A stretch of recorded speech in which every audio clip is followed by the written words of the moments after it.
All right, today I'm going to be talking about the e-collar mini educator. In this case, it is a micro educator that really doesn't make a difference, but I'm going to be talking about how to use it in a 2-dog function. So if you have not watched the first video in the series going over how to work the collar in 1-dog function, then go ahead and watch that. Just know that this is slightly different, but there are still a lot of things to know about that first video that carry over into here. So without going over all those other basic functions, I'm going to go over real quick how it works when you use this on 2-dog mode. And if you're wondering, that's what's making all the noise in the background. Sorry about that. Okay, so changing a 1-dog e-collar to a 2-dog e-collar is very simple. These are already paired, so I can't give you an example of how to do that, but I will include a picture from the instruction manual here. But since these have already been paired, I'm going to take you through how to adjust the levels and the boost settings for each dog as if we were taking them brand new out of the box. These are obviously used already. There are some settings that are already put on them, so I'm just going to show you what I can, and if you see a number that's a bit different from what you'll see in a out-of-the-box setting, that's why. So first, let me briefly explain the buttons, how they function differently in 2-dog mode versus 1-dog mode. So in 1-dog mode, to give dog 1, which is your only collar, a boost or a low level, you use each of these buttons individually. So if I wanted to give him the low level, I would just press the black button. And if I wanted to give him a boost, I would press the red button and it would go to whatever boost I set it. It's different now. Now that there's 2 collars, each of these buttons correspond to each different collar. Now, if I want to give dog 1 a low level stim, I just press dog 1's button, this black S button. If I want to give dog 2 a low level stimulation, I would press just dog 2's button. If I wanted to give dog 1 a boost, I would press dog 1's button and then dog 2's button. It's still lighting dog 1's collar up and it's going at his boost. Then dog 2, if I would give him a boost, I'd press his button first, then dog 1's button and give him a boost.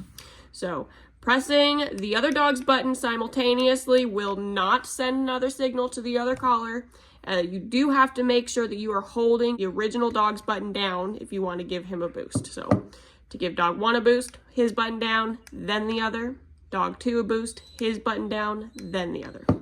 You can give each dog their own set of levels. It's going to be a low level and it's going to be a boost level. So we're going to be talking about dog 1 here, which is the black collar, and dog 2 here, which is the red collar. You'll notice this number on the screen here and that it is flashing 1D right now. That means that you're on dog 1 and that it is on adjustment mode. So I can turn it up and down to whatever level I want, and that's what dog 1 will be getting. So dog 2, if you flip, is also on adjustment mode, so it's going to go to the same level that I chose for dog 2. If you wanted to lock this down, dog 2 is actually a level 8. I'm going to lock it there. So let's say dog 1 is actually more of a 20. That'll hit 20, but dog 2 is still going to hit at 8 because I locked it. And that's no longer flashing. That's how you know it's locked. Dog 1, still flashing. So let's bring him down. I believe dog 1 is actually a 12. Dog 1 hits at 12. Dog 2 still hits at 8. You'll notice that's how fast you can switch between dogs. Once you have the levels locked in, you don't have to keep adjusting it. If those are their levels, you can just go low level for each dog. 1, 2. 1, 2. You'll notice it jump back and forth. Now, if you wanted to see, if you forgot, maybe you're not good with numbers like I am, you wanted to see what dog 1 is on, instead of pressing dog 1's button and giving him a stim when he doesn't need it, you just press this T button. T is for the vibrate mode. This is what is different in the 1-dog collar versus the 2-dog collar. Just pressing this button alone will not vibrate each collar. In the 1-dog mode, pressing this button will give an immediate vibration to the dog. In 2-dog mode, pressing this button just changes the mode. So right now I can give dog 1 or 2 a vibrate. You only get the vibrate when you press their button while you're in this mode. I use the vibration button to just flip between each of them because you notice I'll press it and I'll flip to the other dog. Their collars don't get stims. So that's just how I check and see what level each dog is on. So setting the boost level, it is similar in this collar that it is on the one dog collar, which you have to take it to momentary mode and set it to 0. So I'm going to set dog 1's boost level to, let's see, he's a 12, he's a German Shepherd. I think his boost level is going to be somewhere around 50. So just doing quick math in my head, I'm going to take dog 1 on momentary mode, hold it down until you see the 1 flash. Turn it up. We're going to go to 35. All right, to lock that in, you just press it real quick. It is set.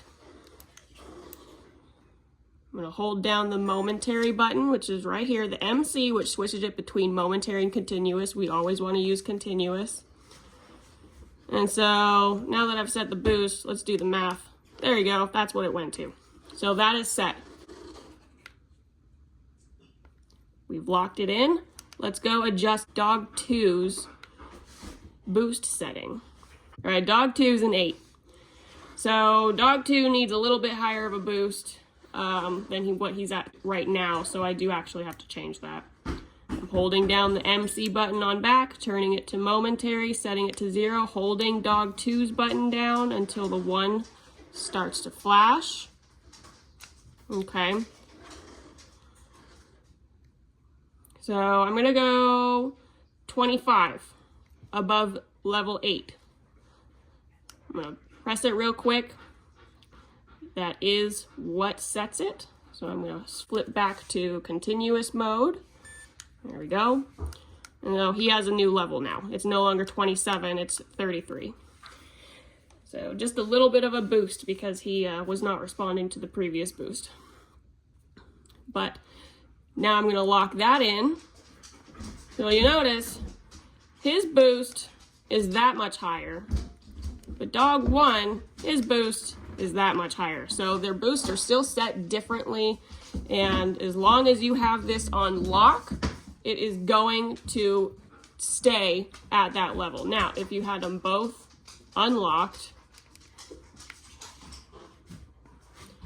and I'm gonna turn it to something like 20, 22.